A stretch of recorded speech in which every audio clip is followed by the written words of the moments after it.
Very good morning to all of you. बच्चों, कल हमने हिंदी लिटरेचर में चैप्टर नंबर 9 सोनू ने पकड़ी तितली के एक्सरसाइजेस किए थे।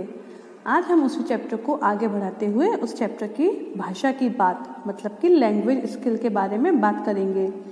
लैंग्वेज स्किल के थ्रू आप लोगों की जो लैंग्वेज है उसमें थोड़ा सुधार होता है। तो पहली एक्सरसाइज जो है, पाठ से 4 शब्द युग्म चुनकर लिखिए। हमें चैप्टर में से 4 शब्द युग्म को चुनकर लिखना है। शब्द युग्म क्या होते हैं? शब्द युग्म वो शब्द होते हैं जो 2 बार एक साथ आते हैं, चाहे उनके मतलब एक जैसे हों, अपोजिट हों, शब्द बार बार रिपीट हों, कई तरीके के शब्द युग्म होते हैं। हमारे चैप्टर में रिपीट होने वाले शब्द युग्म आए थे, तो उनमें से पहला है बहुत बहुत। पहला शब्द युग्म कौन सा है हमारा? बहुत बहुत। दूसरा है मीठी मीठी, फिर है चुपके चुपके और चौथा है नहीं नहीं। तो ये चारों शब्द युग्म हमारे चैप्टर में आए थे। कौन कौन से हैं? बहुत बहुत, मीठी मीठी, चुपके चुपके और नहीं नहीं। इन दोनों के बीच में हाइफन लगाना ज़रूरी है, ठीक है? तो ये है आपकी फर्स्ट एक्सरसाइज। सेकेंड एक्सरसाइज क्या है? दिए गए शब्दों में विशेषण शब्दों को रेखांकित कीजिए। नीचे जो आपके शब्द समूह दिए गए हैं इनमें से आपको विशेषण छांटने हैं। अब विशेषण क्या होते हैं? विशेषण वे शब्द होते हैं, पूरी डिटेलिंग तो हम जब ग्रामर में चैप्टर पढ़ेंगे हिंदी व्याकरण में तब समझेंगे। आपको बस एक हिंट दे रही हूँ कि विशेषण वे शब्द होते हैं जो हमें संज्ञा या सर्वनाम के बारे में बताते हैं कि वे लोग संज्ञा या सर्वनाम कैसा है। जब हमें आंसर में हमें क्वेश्चन ये पूछना है कि वह कैसा है और हमें उसका आंसर मिल जाए तो वह विशेषण होता है। जैसे कोमल और सुंदर तितली, अगर हम इससे पूछें कोमल कैसा है तो नहीं मालूम चलेगा, सुंदर कैसा है नहीं पता चलेगा, लेकिन हम पूछें तितली कैसी है तो हमें पता चलेगा कि तितली कोमल और सुंदर है। इसका मतलब कोमल और सुंदर जो है वो विशेषण है। तितली कैसी है? तितली है कोमल और सुंदर। दूसरा है रंग बिरंगे फूल, और इसमें एक खास बात ये भी होती है कि ज़्यादातर विशेषण जो होते हैं वो संज्ञा से पहले ही आते हैं। तो फूल हमारा संज्ञा है और विशेषण हमने बताया था भी आपको कि संज्ञा या सर्वनाम की ही विशेषता बताता है। तो फूल कैसे हैं? फूल हैं रंग बिरंगे। यहाँ पर ये गलती से हो गया, यहाँ पर हमें नहीं करना। विशेषण हमारा है रंग बिरंगे। तो फूल कैसे हैं? फूल हैं रंग बिरंगे। शरारती लड़का, संज्ञा क्या है हमारी? लड़का। तो लड़का कैसा है? शरारती। आई एम सॉरी, फिर से मेरे से लाइन हो गई, संज्ञा बताने के चक्कर में आपके लिए अंडरलाइन हो जाती है। लड़का कैसा है? शरारती। तो इसमें शरारती जो है वो विशेषण है। कुछ बच्चे, संज्ञा है इसमें बच्चे। अब बच्चे कैसे हैं या कितने हैं? कुछ हैं। जब नंबरिंग की बात आती है तो कितने हम पूछते हैं सवाल में, कैसे और कितने। तो बच्चे कितने हैं? बच्चे हैं कुछ।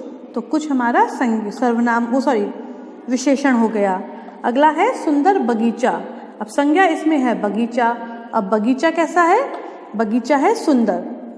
बगीचा कैसा है? सुंदर है। तो सुंदर हमारा विशेषण हो गया। उसी प्रकार 2 पंख, पंख कितने हैं? क्योंकि संज्ञा हमारा पंख है। पंख कितने हैं? पंख हैं 2। जितने भी नंबर और जितने भी कलर्स होते हैं वे सारे हमारे विशेषण में ही आते हैं। तो पंख कितने हैं? 2। तो विशेषण ढूंढने के लिए हमें संज्ञा से सवाल करना पड़ेगा, या तो कैसे या फिर कितने। तो कैसी तितली? कोमल और सुंदर। कैसे फूल? रंग बिरंगे। कैसा लड़का? शरारती। कितने बच्चे? कुछ। कैसा बगीचा? सुंदर। कितने पंख? 2। तो ये सारे जो मैंने अंडरलाइन किए हैं फूल और लड़का को छोड़कर ये हमारे विशेषण हैं और बाकी सब हमारी संज्ञा हैं। थर्ड एक्सरसाइज है, पाठ से चुनकर 4 नाम शब्द लिखिए, मतलब नाम वाले शब्द। अब नाम वाले शब्द क्या होते हैं? नाम वाले शब्द संज्ञा होती है, मतलब कि नाउन। जितने भी नाउन होते हैं सारे नाम वाले शब्द कहलाते हैं। हमने पढ़ा था ना चैप्टर में। तो चैप्टर में, ग्रामर के चैप्टर में, तो लिटरेचर के चैप्टर में तो काफ़ी सारे ऐसे शब्द आए थे जो नाम वाले थे, लेकिन उनमें से मैंने छांटकर 4 लिखे हैं। आप चाहें तो और कोई से भी छांटकर लिख सकते हैं। मैंने लिखा है सोनू, तितली, गमला और बगीचा। इसमें आया था फूल आए थे, बच्चे आए थे, पिताजी आए थे। ये सब भी क्या हैं? ये सब भी नाम वाले शब्द हैं, तो इनको भी हम यहाँ पर लिख सकते हैं। तो आप इनमें से छांटकर कोई से भी 4 नाम वाले शब्द लिख सकते हैं। अब यहाँ पर एक पैराग्राफ दिया गया है, चलिए उसे पढ़ते हैं। एक थी तितली, उसके पंख बहुत कोमल और सुंदर थे। वह रोज एक बगीचे में जाती थी, वहाँ सभी बच्चे उसे पकड़ना चाहते थे। ये एक छोटा सा पैराग्राफ है 4 लाइंस का। ऊपर दिए गए रंगीन शब्द किसके लिए आए हैं? ये जो ऊपर जितने भी रंगीन शब्द आए हैं ये किसके लिए आए हैं? ये शब्द तितली के लिए आए हैं। उसके पंख बहुत कोमल और सुंदर थे। उसके किसके? तितली के। वह रोज एक बगीचे में जाती थी। कौन जाती थी? तितली। वह कौन? तितली। बच्चे उसे पकड़ना चाहते थे। बच्चे किसे पकड़ना चाहते थे? तितली को। तितली एक नाम शब्द है। तितली जो है वो एक नाम शब्द है, मतलब कि संज्ञा है। नाम शब्दों के स्थान पर आने वाले शब्दों को सर्वनाम कहते हैं। जिन शब्दों का इस्तेमाल हम संज्ञा के स्थान पर, मतलब कि नाम वाले शब्दों के स्थान पर करते हैं, उनको हम क्या कहते हैं? उनको हम सर्वनाम कहते हैं। सर्वनाम, संज्ञा और विशेषण, इन सबको धीमे धीमे हम हिंदी ग्रामर के चैप्टर में पढ़ेंगे और समझेंगे। जो शब्द सोनू के लिए आए हैं उन पर गोला बनाइए। मतलब नीचे एक पैराग्राफ दिया है और उसमें जो भी शब्द सोनू के लिए आया है, नाम वाले शब्द के लिए आया है, उसको हमको सर्कल करना है। सोनू बड़ा शरारती था। उसे एक तितली सुंदर लगी। उसे मतलब सोनू को एक तितली सुंदर लगी, तो हमने सर्कल कर दिया। उसने सोचा इसे पकड़ लूं। उसने किसने सोचा? सोनू ने सोचा। इसे पकड़ लूं, किसे पकड़ लूं? तितली को। तो ये हमारा सोनू के लिए नहीं आया। उसने तितली पकड़ ली। किसने तितली पकड़ ली? सोनू ने। तो हमने इसे सर्कल कर दिया। पिताजी ने सोनू से पूछा, तुम्हारे हाथ में क्या है? तो तुम्हारे भी किसके लिए आया है? सोनू के लिए। क्यों? क्योंकि पिताजी ने सोनू से ही तो पूछा था, सोनू तुम्हारे हाथ में क्या है? तो हम ये भी बोल सकते हैं कि सोनू के हाथ में क्या था? वह बोला। कौन बोला?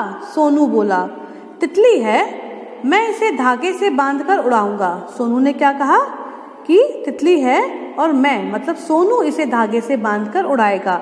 तो इस पैराग्राफ में जो भी शब्द सोनू के लिए आए हैं वो कौन कौन से हो गए? उसे, उसने, तुम्हारे, वह और मैं। तो ये वाली एक्सरसाइज भी आपको अपनी नोटबुक पर करनी है इसी प्रकार से। ओके, तो आज के लिए आपके पास छोटी छोटी सी 4 एक्सरसाइज हैं।